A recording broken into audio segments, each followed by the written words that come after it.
तो क्या आपको पता है कि बुग्गा रेड्डी इस यात्रा में अपने सिर पर सिंह क्यों लगा कर आता है और क्यों मेकर्स ने इस सीन के बैकग्राउंड स्कोर में महिषासुरमर्दिनी वर्ड का यूज किया है? और क्या आपको ये पता है कि जापान वाले इस सीन में ये लोग पुष्पा का नाम सुनते ही अलर्ट क्यों हो जाते हैं, जबकि पुष्पा तो जापान पहली बार आया है। वो खुद कहता है कि जिस देश में मेरा माल जाता है आखिरकार आज वो देश देख ही लिया।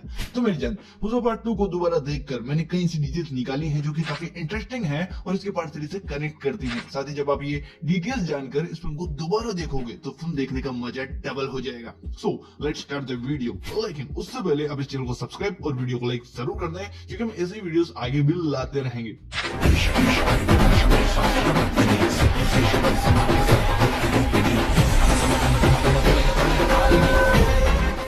डिटेल नंबर 1, तो इस कंटेनर पर कुछ लिखा हुआ है जिसे अगर हम पानी में देखें तो ये पुष्पा लिखा है। बाकी भाई कई लोगों को लगा होगा कि ये कंटेनर उल्टा है, इसलिए पुष्पा नाम समझ में नहीं आता। तो ये लीजिए भाई, ये कंटेनर उल्टा नहीं है बल्कि ये नाम ही कोड वर्ड में लिखा हुआ है। तो भाई ये पुष्पा का जो कोड नाम यहाँ पर है, आई थिंक ये पुष्पा अपने माल को इसी नाम से इंडिया के बाहर बेचता है। बाकी फिर नोटिस करने वाली बात ये भी है, क्योंकि अगर आपने मूवी को ध्यान से देखा है तो आपको याद होगा कि ये बंदा इस नोट को उठाकर पुष्पा बोलता है। अब क्या इस नोट पर पुष्पा का नाम लिखा हुआ है? मतलब भाई ये हवाला का नोट है, ये सिर्फ एक कोड वर्ड है, तो उस पर पुष्पा नाम कोई क्यों लिखेगा? बाकी ज्यादा ध्यान देने वाली बात यहाँ पर ये है कि ये सब लोग यहाँ पर पुष्पा का नाम सुनते ही अलर्ट हो जाते हैं और अपने हथियार निकाल लेते हैं। तो भाई क्या इन जैपनीज बंदों को पुष्पा और उसके ब्रांड के बारे में पहले से पता है? और अगर पता है तो कैसे? क्या पुष्पा जापान में भी अपना ब्रांड फैला चुका है? मतलब ऐसी क्या बात हो सकती है जो ये बंदे पुष्पा के नाम से अलर्ट हो जाते हैं? बाकी अब हो सकता है कि ये लोग पुष्पा का माल तो ले रहे हैं मगर उसका पैसा नहीं दे रहे, जिसके लिए कि पुष्पा यहाँ पर आया है। तो भाई उस हिसाब से ये लोग अलर्ट हुए हों। मगर फिर सवाल ये आता है कि ये बंदा यहाँ आते ही बोलता है कि हमारी इजाजत के बगैर लाल चंदन यहाँ पर आया कैसे? तो भाई इसका मतलब है कि ये माल यहाँ पर है या आता है, तो इसकी जानकारी इस बंदे को तो नहीं है। अब हो सकता है कि इसका बॉस जिसका नाम हिरोशी है, तो वो इन लोगों को बिना बताए लाल चंदन यहाँ पर लेता हो और इस बार कंटेनर खुलने से इन लोगों को पहली बार लाल चंदन के बारे में पता चला हो। क्योंकि भाई जिस तरह से ये लोग इस लाल चंदन को देखकर यहाँ पर शॉक्ड होते हैं, उससे तो यही लगता है कि ये पोर्ट पर काम करने वाले बंदे और ये बंदा जो यहाँ पर आता है, इन्होंने लाल चंदन यहाँ पर पहली बार देखा है। बाकी भाई जैसा कि पार्ट 1 की स्टार्टिंग में बताया जाता है कि इस लाल चंदन की लकड़ी से जापान में एक बाजा बनता है और वो बाजा बहुत महंगा है, इसीलिए लाल चंदन इतना महंगा है। लेकिन भाई पार्ट 2 में इतना लाल चंदन देखकर मुझे पक्का लगता है कि लाल चंदन का इस्तेमाल किसी और भी चीज में होता है। मतलब ये इतना माल सिर्फ इन बाजों में तो खर्च नहीं होगा। बाकी अगर आपने पुष्पा पार्ट 2 ध्यान से देखी है तो मंगल सिन्हा की बीवी दक्षा शेखावत को बताती है कि पुष्पा मुर्गन को हटाकर डायरेक्ट दुबई में किसी शेख से डील कर रहा है। तो भाई पार्ट 1 में तो हमें बताया गया था कि लाल चंदन इंडिया से चाइना और चाइना से जापान जाता है, तो फिर भाई ये दुबई में माल क्यों जा रहा है? मतलब भाई डेफिनेटली ये माल और भी देशों में जाता है एंड ये लकड़ा और भी कुछ काम आता है फिल्म के अंदर, बट क्या ये हमें अभी नहीं बताया गया। तो आई थिंक पार्ट 3 में इसके बारे में भी हमें दिखाया जाए कि इस बाजे को बनाने के अलावा लाल चंदन फिल्म के अंदर किस चीज में काम आता है। वैसे आप हमें कमेंट में बताइए कि लाल चंदन रियलिटी में क्या काम आता है। डिटेल नंबर 2, तो भाई जब जंगल में पुष्पा केशव को बोलता है कि माल छोड़ और कूद जा, तब केशव कहता है कि इतना सारा माल छोड़कर कैसे निकल जाऊं। लेकिन अब नोटिस करने वाली बात यह है कि भाई केशव को नहीं पता था क्या कि ये सारा माल नकली है। मतलब उसने ये क्यों कहा कि सारा माल छोड़कर कैसे निकल सकते हैं? तो भाई आई थिंक ये बात आपके दिमाग में भी जरूर आई होगी कि केशव को सेंड्रा के बारे में पता था या नहीं, और नहीं तो क्यों नहीं, एंड फिर कैसे पुष्पा ने केशव को बिना बताए पूरा माल चेंज किया। तो भाई मुझे लगता है कि केशव को इस नकली चंदन के बारे में सब पता था, क्योंकि वो हमेशा पुष्पा के साथ रहता है। लेकिन मेरा सवाल यह है कि उसने ऐसा क्यों कहा कि सारा माल छोड़कर कैसे निकलूं? तो भाई अगर आपको याद है तो इनके पास वॉकी टॉकी होता है जिससे कि ये लोग आपस में बात करते हैं, एंड सेम ऐसा ही वॉकी टॉकी सब ट्रकों में था। तो भाई पुष्पा और केशव की बात सारे ट्रक वाले सुन रहे थे, एंड आई थिंक कि केशव को तो इस नकली माल के बारे में पता था पर बाकी ट्रक वालों को नहीं पता था। और वो इसलिए नहीं पता था क्योंकि पुष्पा को लगा होगा कि इनमें से अगर कोई शेखावत या मंगल सिन्हा से मिला होगा तो सारे माल की वाट लग जाएगी। तो भाई इसीलिए केशव माल न छोड़ने का नाटक करता है ताकि इन ट्रक वालों में से कोई अगर दूसरी पार्टी से भी मिला हो तब भी उसे शक न हो कि ये माल नकली है। मतलब भाई पुष्पा ने क्या सॉलिड प्लान बनाया था अपना माल निकालने का। वाह। बाकी भाई बात रही ये बैलगाड़ियों में माल लाने की, तो पुष्पा ने इन्हें बोला होगा कि पूजा के लिए बैल और बैलगाड़ियां चेन्नई ले जा रहे हैं। तो भाई इन बैलगाड़ी वालों को भी शक नहीं हुआ होगा कि ये गाड़ियां लाल चंदन की हैं। बाकी पुष्पा मंगल सिन्हा या गोंडा रेड्डी जैसा नहीं है, उसके पास दिमाग है। वो न तो अपने माल का रिस्क लेता है और न ही किसी पर यकीन करता है। मतलब इस सीन में ये जो मजदूर उसके गोदाम पर आते हैं उनके चेहरे ढके हुए हैं ताकि भाई ये लोग इस गोदाम का रास्ता किसी और को न बता सके। बाकी पुष्पा जब शेखावत को अपने माल ले जाने का पता और टाइम बताता है तो वो इसलिए नहीं बताता कि वो उससे नहीं डरता और उसे अपने माल की कोई फिक्र नहीं है, बल्कि भाई वो माल निकालने की टाइमिंग बताकर भी पुष्पा अपने माल को निकालने का ही रास्ता बनाता है। अब वो कैसे? तो वो ऐसे कि जब शेखावत को पुष्पा के माल ले जाने का टाइम पता चलता है तो वो आसपास की पूरी पुलिस फोर्स को अपने साथ ले लेता है और फिर ट्रक जाते देखकर उनके पीछे लगा देता है। इससे जो पुष्पा ने बैलगाड़ियां निकाली उसके लिए रास्ते खाली हो जाते हैं। मतलब पुलिस तो ट्रकों के पीछे थी तो बैलगाड़ियों को कौन चेक करता, वरना इतनी बैलगाड़ियां एकदम से कहीं जाएंगी तो चेकिंग तो होगी ही। बाकी दिमाग तो इस बंदे में कूट कूट कर भरा है एंड भाई इसीलिए तो ये पार्ट 1 में गोंडा रेड्डी से कहता है कि माल निकालने के लिए दम की क्या जरूरत है, सिर्फ दिमाग चाहिए। डिटेल नंबर 3, तो भाई पुष्पा अपना माल लालचंदन की बैलगाड़ियां बनाकर जंगल से निकालता है एंड ये बात हम सबके लिए शॉकिंग थी। मतलब इसका हमें बिल्कुल भी आइडिया नहीं था। हाँ, भले ही कुछ लोगों ने ये प्रेडिक्ट कर लिया था कि ट्रकों में नकली माल हो सकता है, लेकिन भाई ये तो किसी ने भी प्रेडिक्ट नहीं किया था कि असली माल बैलगाड़ियों के रूप में निकलेगा, क्योंकि भाई ऐसा कुछ हिंट ही फिल्म में हमें नहीं दिया गया था। लेकिन गुरु ऐसा नहीं है, क्योंकि मेकर्स ने हमें इस सीन में ये हिंट दिया था कि पुष्पा आगे चलकर बैलगाड़ियों का यूज करेगा। तो पुष्पा सॉन्ग के अंदर कुछ लोगों को ये गोला बनाते हम देख सकते हैं जो कि लोहे का है एंड में भी बहुत कम लोग जानते हैं कि इस टाइप के लोहे का गोला बैलगाड़ी के पहिए में यूज किया जाता है, क्योंकि भाई पहिया लकड़ी का होता है तो पत्थरों में उसकी लकड़ी के किनारे टूट सकती हैं, इसलिए लोहे की ऐसी रिंग उनमें लगाई जाती है ताकि अंदर की लकड़ी को कुछ ना हो। तो भाई ये काफी बढ़िया डिटेल मेकर्स ने फिल्म के अंदर छोड़ी है जो कि हमें दोबारा फिल्म देखने पर समझ आती है, वो भी बहुत ज्यादा ध्यान से देखने पर। क्योंकि नॉर्मली तो ये हमें ऐसा लगता है कि जैसे ये रिंग्स गाने में बैकग्राउंड के लिए ही ली गई हैं, मगर ध्यान से देखें तो समझ में आता है कि ये रिंग्स किस लिए हैं। डिटेल नंबर 4, तो पार्टी में पुष्पा जब शेखावत से माफी मांगकर जाता है और फिर दोबारा पार्टी में आकर शेखावत को पानी में गिराता है तब मंगल सेनू कहता है कि ये अपनी पहली एंट्री में उतना बवाल नहीं करता जितना दूसरी में करता है। तो भाई ये बात श्रीनू ने इसलिए कही क्योंकि पार्ट 1 में पुष्पा श्रीनू के घर जाता है और कुछ नहीं करता, ऐसे ही आ जाता है, मगर थोड़ी देर में पुष्पा दोबारा वहीं पर आता है और सबको पेल देता है। तो श्रीनू ने ये दूसरी एंट्री वाली बात उसी इंसिडेंट को ध्यान में रखते हुए कही है।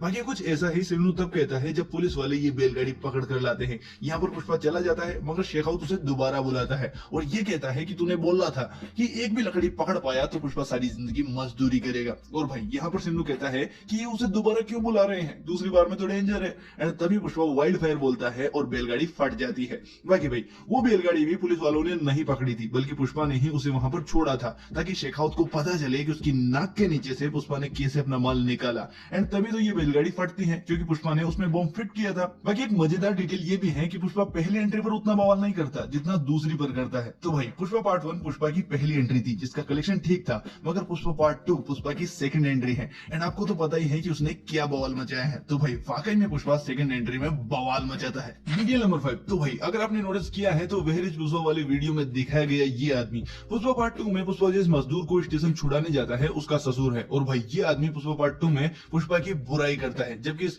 वहरिज पुष्पा वाले वीडियो में पुष्पा की तारीफ करता है। तो भाई वो इसलिए क्योंकि पुष्पा खुद इसके दामाद को पुलिस स्टेशन से छुड़ा कर लाता है और मंडप पर लेकर आता है और फिर दोनों को आशीर्वाद देता है। तो भाई पुष्पा की वही दरिया दिली देखकर ये बंदा अब पुष्पा की तरफ हो गया है।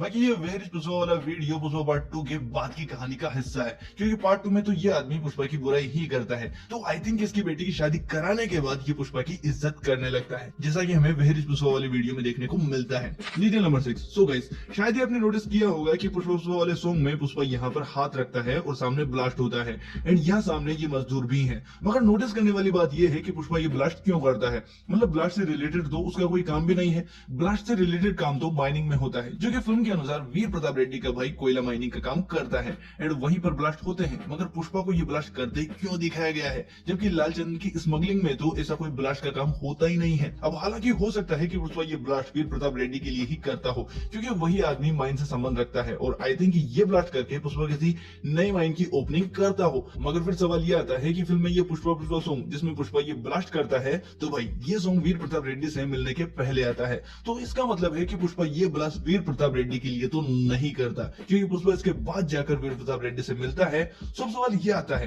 कि पुष्पा ने ये ब्लास्ट किसके लिए किया और क्यों किया। वेल शायद ये हमें इसके पार्ट 3 में दिखाया जाए, जहां पुष्पा लालचंदन के अलावा दूसरे भी बिजनेसेस में हाथ डाले। एंड भाई इस सीन में हम देख सकते हैं कि वो ऐसा कर भी रहा है। पुष्पा अपने नाम की बसें चला रहा है जिसका कि उद्घाटन मिनिस्टर साहब खुद करते हैं। बाकी अब मैं यहाँ गलत भी हो सकता हूँ, क्योंकि पार्ट 2 में हम देखते हैं कि पुष्पा मुंह के स्टार्ट में कोई पूजा कर रहा है एंड इसीलिए उसे मटन में नमक ज्यादा लगता है, आपको तो पता ही है। तो भाई हो सकता है कि ये बस उसी पूजा स्थल पर जाने के लिए हो, न कि पुष्पा पुष्पा का कोई नया बिजनेस। लेकिन फिर सवाल ये आता है कि ये बस अगर तीर्थ स्थल पर जाने के लिए है तो पुष्पा यहाँ पर अपना नाम क्यों लिखेगा। वेल देखते हैं इसका आगे क्या होता है। Detail number 7। तो भाई यहाँ पर कई लोग साड़ी पहने हुए हैं, तो जैसा कि पुष्पा ने कहा कि देवी के भेष में नृत्य करने से मनोकामना पूरी होती है, तो डेफिनेटली ये लोग भी इसीलिए यहाँ साड़ी पहने हुए हैं। पर फिर बुग्गा रेड्डी भी यहाँ पर साड़ी पहनकर आता है, लेकिन अब साड़ी तो और भी लोगों ने पहनी है अपनी मनोकामना के लिए, बट डायरेक्टर ने इन्हें ही डेविल या विलन कैरेक्टर दिखाने के लिए एक छोटी सी डिटेल यहाँ पर ऐड की है। तो भाई इनके सिर पर ये सींग भी दिए गए हैं, जो कि मेटाफोरिकल रिप्रेजेंटेशन है इनके इविल या विलन कैरेक्टर होने का।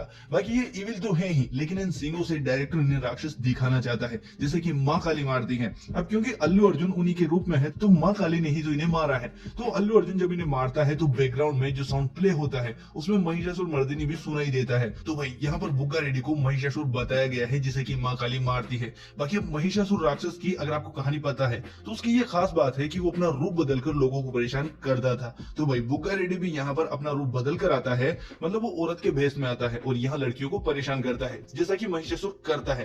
बाकी महिषासुर की एक और चीज बुग्गा रेड्डी में देखने को मिलती है। तो जैसा कि मैंने बताया कि महिषासुर अपना रूप बदलकर लोगों को परेशान करता था, तो भाई जब उसे माँ काली ने मारा था तब वो भैंसे के रूप में था।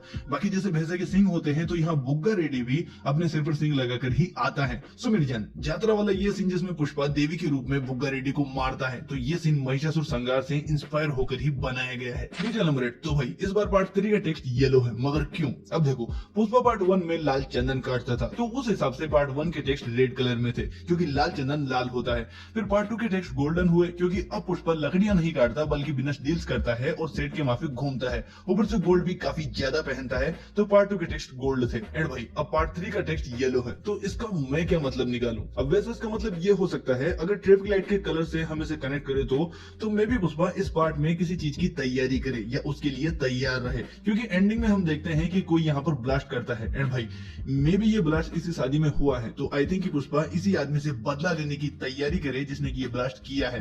वैसे ये सिर्फ एक थ्योरी है, तो ज्यादा सीरियसली इसको न लें, और हाँ, अपनी भी थ्योरीज इसके बारे में मेरे को जरूर बताएं। Detail number 9। सो मूवी के एंड में हम जो मासिक क्लाइमेक्स देखते हैं, कुछ ऐसा ही सीन हमें इसके पार्ट 1 में भी दिखाया गया था, जब गोंडा रेड्डी अपने बेटे जूली रेड्डी को मारने के लिए पुष्पा को मारना चाहता है, तब भी वो पुष्पा के फेस पर कपड़ा डालता है और उसके हाथ बांध देता है, मगर फिर भी पुष्पा सबको भगा भगा कर मारता है। तो भाई ऐसा ही कुछ सीन हमें पार्ट 2 के क्लाइमेक्स में भी देखने को मिलता है, जहां इस बार पुष्पा के हाथ के साथ साथ उसके पैर भी बांध दिए जाते हैं, मगर फिर भी पुष्पा सबको भगा भगा कर मारता है। बाकी यहाँ पर पुष्पा का लोगों को मुंह से मारना और उनका खून पी जाना माँ काली का ही रेफरेंस था, क्योंकि माँ काली असुरों का खून पीती है, एंड पुष्पा भी यहाँ कुछ ऐसा ही करता है। ऊपर से ये लोग उसे साड़ी पहनाकर माँ काली का ही रूप उसे दे देते हैं। इवन इसके थोड़ी देर बाद पुष्पा के गले में हम मुंडियों की माला भी देखते हैं, जो कि अगेन माँ काली का ही रेफरेंस था, क्योंकि माँ काली असुरों को मारकर उनकी मुंडियां अपने गले में लटकाती हैं। बाकी पुष्पा भी यहाँ माँ काली की ही तरह लोगों की गर्दन काटकर उन्हें मारता है। Detail number 10। तो सीएम ऑफिस में केशव पुष्पा से सीएम के बारे में पूछता है कि भाऊ वो तुम्हारे निशाने पर आ गया है ना?